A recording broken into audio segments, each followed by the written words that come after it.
Scientology is one of the most successful religious cults in the world. This is owing much to the promotion of different Hollywood stars and musicians.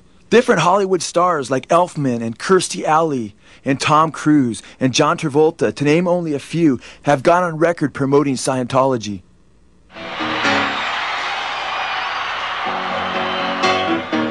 Just take those old records off the shelf. I sit and listen to them by myself. Yeah. Right on.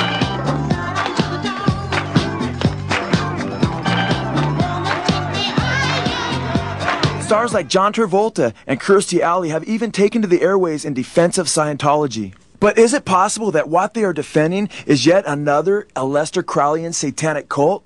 Do you ever think that you might be quite mad? Oh, yes.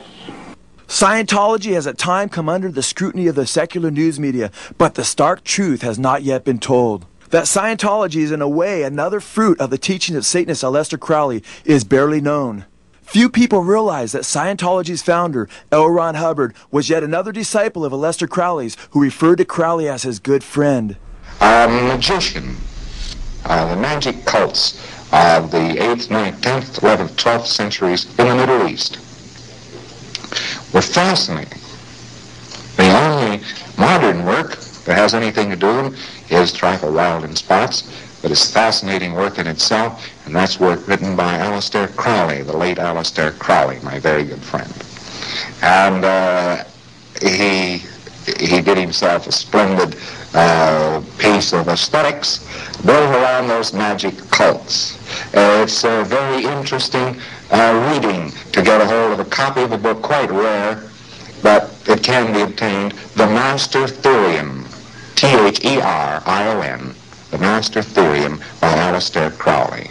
He signs himself The Beast, the mark of the beast, 666. Hubbard stated that Scientology's basic idea paralleled Crowley's doctrine of do what thou wilt. He stated, our whole activity tends to make an individual completely independent of any limitations. Aleister Crowley had some interesting things to say about this. He wrote the Book of the Law. L. Ron Hubbard's oldest son, L. Ron Hubbard Jr., who witnessed his father's discipleship under Crowley, admitted his father was a Satanist and a follower of Crowley. Well, the funny thing is that the actual truth is about as far out as Scientology itself. Really, the basis of Scientology, which is rather hidden and covered over, is the occult, the deep involvement with satanic powers. We felt that he was deeply involved with a British black magician called Aleister Crowley, and through putting himself in deep hypnotic trances and the use of drugs on himself, he wanted to become the most powerful being in the world. L. Ron Jr. stated that, like Leary, L. Ron Sr. felt that he was helping to complete Crowley's mission. L. Ron Hubbard Jr. stated that his father considered himself to be the one who, quote, came after, and that he was Crowley's successor and had taken on the mantle of the great beast. Scientology actually began on December 1st, 1947. This was the day Aleister Crowley died.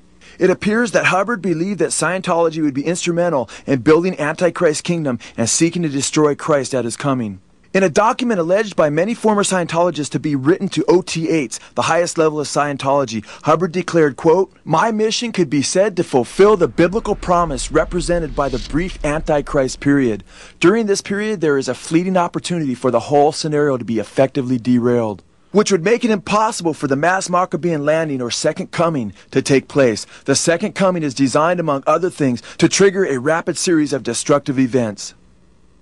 L. Ron Hubbard was close to Jack Parsons, who was a rocket scientist and co-founder of the Jet Propulsion Laboratory. Parsons and Hubbard worked together to produce a moonchild through Crowley's sex magic, which they hoped to be the Antichrist. Before Parsons was killed in an explosion in his laboratory, he wrote a book called The Book of the Antichrist. In this book, he called for the destruction of, quote, the Black Brotherhood called Christianity. And he stated that the Antichrist would bring all men to the law of the beast, 666, and in his law I shall conquer the world. Aleister Crowley was a deceiver who lied to his followers by promising them freedom and all the while bringing them into satanic slavery. While Crowley claimed that his followers would be free through the practice of do what thou wilt, they were actually brought into satanic bondage, the worst kind of slavery and non-freedom in existence. Notice how Crowley's doctrine of thelema, or will, was really a subtle way of enslaving his followers to Satan. Crowley taught, quote, they must accept the book of the law as the word and the letter of truth and the sole rule of life. They must acknowledge the authority of the beast, 666, and of the scarlet woman as in the book it is defined. He said they must accept their will as constituting the will of the whole order. Whatever happened to do what thou wilt, right? He stated they must accept the crown and conquering child as the Lord of the eon and exert themselves to establish his reign upon the earth. In the end, Aleister Crowley was totally deceived. He died hopelessly addicted to heroin and enslaved to Satan. Witnesses declared that his last words before his death were, quote, I am perplexed and, quote, sometimes I hate myself. Crowley himself had been totally deceived by Satan as he was led to believe that he himself would be the Antichrist. And now he was on the verge of death, not having realized his twisted dream. He was said to be very depressed before his death and extraordinarily fearful. Crowley knew that it was time for him to face his Creator whom he had so mocked, and he knew that the Scripture stated it is a fearful thing to fall into the hands of the living God, and that our God is a consuming fire. Crowley was heard pacing before his death until he finally collapsed and met his horrible end in hell. Sadly, he is taking millions of people to hell with him as the father of modern culture and as the patron devil of rock and roll.